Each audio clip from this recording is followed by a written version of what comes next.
Hey everybody, my name's Hashem and welcome back to Pushing Film. Today I'm going to talk about the Leica M4. This is my favorite 35mm camera. It's a camera that I've actually done a review for on this channel before, which was about 2.5 years ago. It was on a body that I had borrowed from a friend, and it was at a time that I was really curious about getting into the Leica ecosystem, and I was lucky enough to borrow one from my friend John with a 35mm lens, try it out, and bring you that review that you might have seen on the channel. But this video here is about my 2 years of actually owning one. So obviously I ended up buying a Leica M4 of my own after making that video, and I hinted at it quite a lot towards the end there when I ended up in Japan, which is where I bought the camera. And now this is sort of a retrospective look at my 2 years of using the Leica M4, what I think about it, any advice I could give to potential buyers of the camera. And ever since then, I've got to say that I've absolutely loved using this camera. So cutting straight to the chase, after 2 years, it's been a great choice. In my opinion, it's been a great camera to use. I've also made some of my favorite photos on this camera, and I've taken it with me traveling to a lot of places. I've taken it with me traveling domestically here in Australia. I've taken it overseas. So if you've watched any of the other vlogs, I've taken it to Japan. I had it with me on the trip to Bangladesh, to Nepal.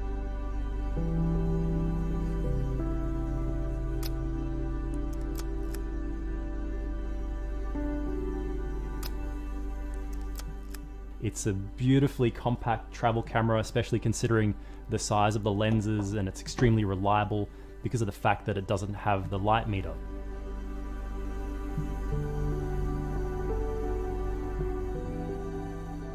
Now that is one of the major factors that differentiates this Leica M film camera from other ones, like the M6. The M6 seems to be the most popular Leica film camera body at the moment, and the thing is, the price of those is going up like crazy. So obviously if you've clicked on this video, you might be a little bit curious about getting an M4 of your own, and I would definitely advise it. If you don't think you need the light meter, this is essentially an M6 without the light meter. There are a couple of other minor differences, aesthetically and with the frame lines. But for example, if you don't need 28mm frame lines or a few different options for the viewfinder magnification, the Leica M4 is an extremely well-built rangefinder body with what I've heard has better built internals than the M6. And even with some of the external features, that nice metal finish on the ISO dial there, for example, or the ISO reminder dial. Just things like that, for me, sell it apart from the Leica M6 in terms of a camera that I could potentially own forever. Now, in terms of advice or questions I've had, like, any regrets about buying the camera, I definitely don't have any regrets with going for the M4, because I went into it knowing that I wouldn't really use or need the light meter to that degree, as I explained in my previous video, and I couldn't afford something like an M6. I knew I had a limited budget for the body, and then I would have to save for the lenses. So for me, the Leica M4 seemed like a great choice for a classic, well-built Leica body without splashing down, $2,000, $3,000, probably even $4,000 now for a Leica M6 with the lens. And I went with the M4. So if you're in the same boat, I definitely think this is a good option. Or if you can't even stretch it this far, maybe something along the lines of an M4P would be a good option. Even though supposedly the build quality on these is a little bit better, there's probably not much of a difference, and even that is very disputable. When I bought mine in Japan, I think I paid about $1,100 Australian dollars. And if you're watching from the US, that's about 750, maybe 800 US dollars, which is probably considered a really good deal. I'm sure they've gone up in price now, but that's still nowhere near as much as you'd be spending for a Leica M6 body, which essentially does the same thing. I mean, you could even probably buy an external light meter, put it on the top of the hot shoe of this camera, or you can just go ahead and use the light meter on your phone, or learn Sunny 16. Do what I do for the most part and use Sunny 16. And if you really need a light meter, you can pull out an external light meter, use your phone, whatever it is. So there are options, and it's not a huge compromise going with a body like this over something like an M6.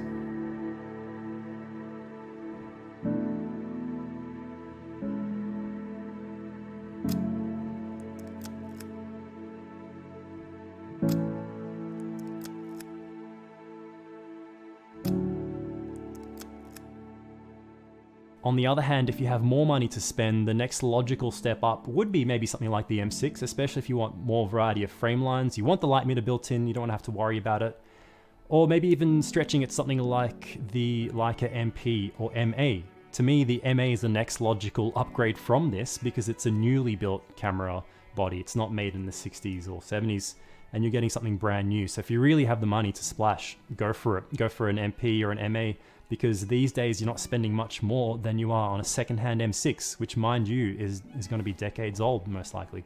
So like I mentioned, I made some of my favorite photos on this camera, some of the photos that I've printed and put on the wall, photos that I've sold, that I've given as gifts. It's been, you know, an absolute pleasure to use. It really gets out of the way, so there's not all these features that you don't need, but everything that is there works perfectly and gets out of the way, and it just feels like, you know, like an extension of your hands once you're actually used to using it and you practice something like zone focusing and you get used to that. So to me, that was the main attractive factor of using a rangefinder camera like this, and what has now firmly planted me into the Leica ecosystem, something that I definitely don't have regrets on and I won't be turning back on unless I upgrade it to a yet another Leica camera.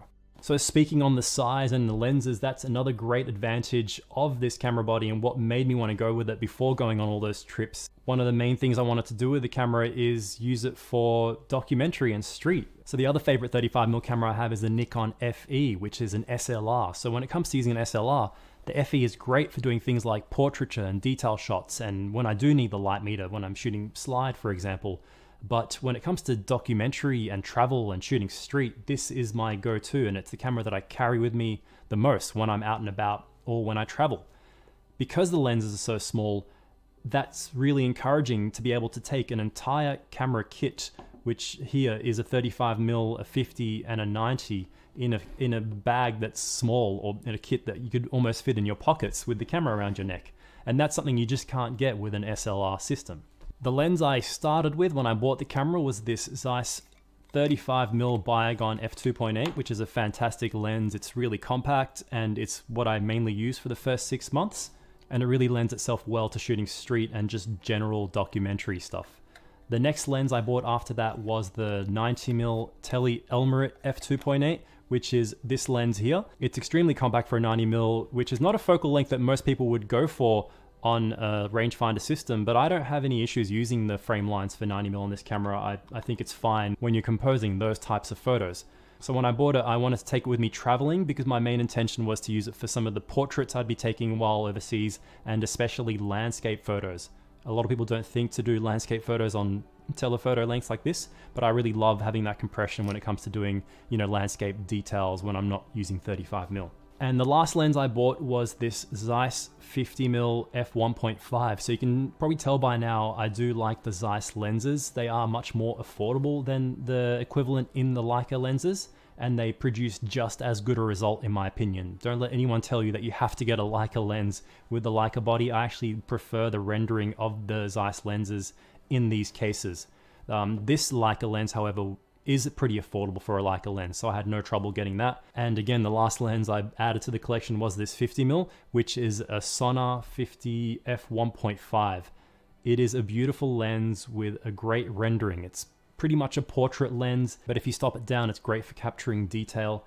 And this is the last lens I added to the collection. I only got it a few months ago, and it has such a great look that I definitely need to do a review, a dedicated review on this lens for the channel. So if you are in the market for a Leica system, definitely don't look past the Zeiss lenses or even the Voigtlander lenses. Look at reviews, look at what would suit you. Don't let anyone tell you that you have to use Leica glass on a Leica body. To me, that's a bunch of crap. Use whatever you want to use and what you like the look of, and you can always change and upgrade later on if you feel like it is a compromise of any kind.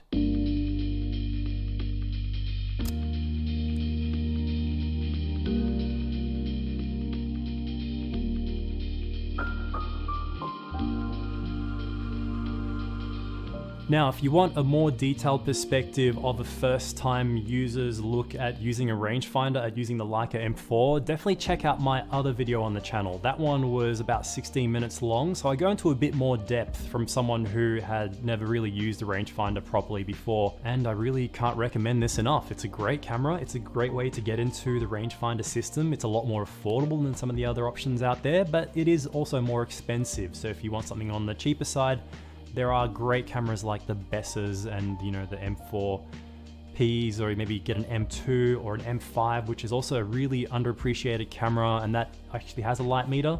It just has a very different build aesthetic. So to me, I prefer the feel of the Leica M4, and I would probably never replace this camera unless it's just with another Leica. So if I ever do decide to get an MA or an MP or just a digital Leica, that'd be the only thing I would replace it with. I would just keep the lenses and sell the body. Yeah, I love using it. And if you do have questions about using this camera, because I can't really cover too much in one video, I know a lot of people shopping for this camera might have very specific questions about it. Feel free to leave it in the comments. I'll try and answer any questions in regards to this camera. It is hard to keep up with comments on YouTube sometimes, especially as the channel grows. So for that reason and a few others, I've actually started a Discord server for pushing film, and feel free to join that, guys. I'll put the link in the description. There's an invite link there, and there's a bunch of different channels within the server, one of which is a film and gear channel, which is a great place to ask questions about the Leica M4, because sometimes if I can't answer it, what I hope for is for more people to join and be able to help each other out. And I think that's a really important aspect of this great film community we have, is that we're all very connected and helpful. And sometimes when it comes to things like getting feedback on your photography, there's not enough of that these days, especially on something like Instagram, which is a great platform, but I find that you just tend to scroll through it, like photos, leave a quick comment, which tends to be a compliment, so it's not as constructive. So with this Discord server, I wanted to start something that can allow the community, this film community, to engage on a deeper level, connect with each other. I'll keep adding different channels. You know, there's a gas gear acquisition syndrome channel. There's a channel for inspiration where we can talk about photo books. I can link all the live streams that I plan to do, any new videos. There's a channel where you can just dump your photos and comment on each other's photos. So definitely check it out. It's a work in progress. Please be patient. It's something that I'm learning about as I go, but I plan to sort of keep it going and to grow that aspect of the community in another way besides just doing these videos. So I definitely look forward to using more of this camera, especially this new 50mm Zeiss lens. So when I've shot enough on it, I'll bring a review to this channel on this fantastic lens. And who knows, probably a bunch of other videos and content that I could be doing for this camera, because I do plan to keep using it for a while. And another thing that I've been asked about that you may have noticed in this video is this little focusing tab, which is a modification to my Zeiss 35mm bygone lens. So if you have one of these or you're curious about that, I know I've had questions about it. For that reason, I made a blog article on how I installed this 7 Artisans focusing tab to my Zeiss lens. So I'll put the link to that blog article in the description. Check that out. Check out the Discord server. Thanks for watching another Pushing Film video, and I'll see you on the next one. Have a good one.